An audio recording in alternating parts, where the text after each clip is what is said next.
So I thought I'd give you a little overview of the packing system that I'm using on my bike for scouting and filming a motorcycle expedition movie. So on the back of the bike here, I carry my camera gear right on the top, and I like to use a camera bag that opens from the top like this so that when I get off the bike, I can really quickly open the camera bag, get to my camera really quickly. Then it goes right back in, just like that. If you don't have your camera gear easily accessible, you're not as likely to stop and take the pictures that you want to take. So have your gear handy, accessible, and you'll stop more often and get better footage of your ride. So I've got two Touratech panniers. This is where I carry some of my personal clothing and bathroom supplies, things like that are in these two boxes. This bag has my warm clothing, got my toiletries bag, little first aid kit. One other thing to note, at the very bottom of this pannier, I have this case that just sort of lives in the bottom.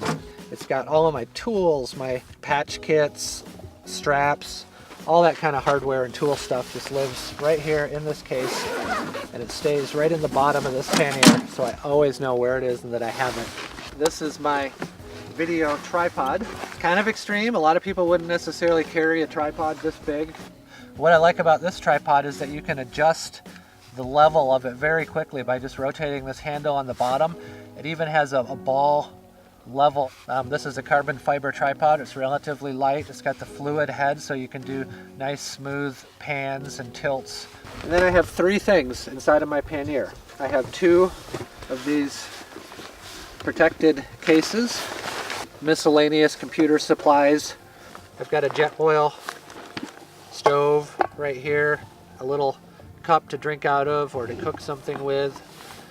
So that's just a very basic camp kitchen that I always have on the bike. And my notebook computer. What I've got inside here is my charging system. I've got an inverter. Then I connect it to the motorcycle to this SAE plug down here. When I turn it on, I have access to a 110 volt power supply, and I can use that to charge my camera batteries. And then I've got this adapter here, so I always have fully powered cell phone when I'm on a trip. I'm using the Sena 10C here.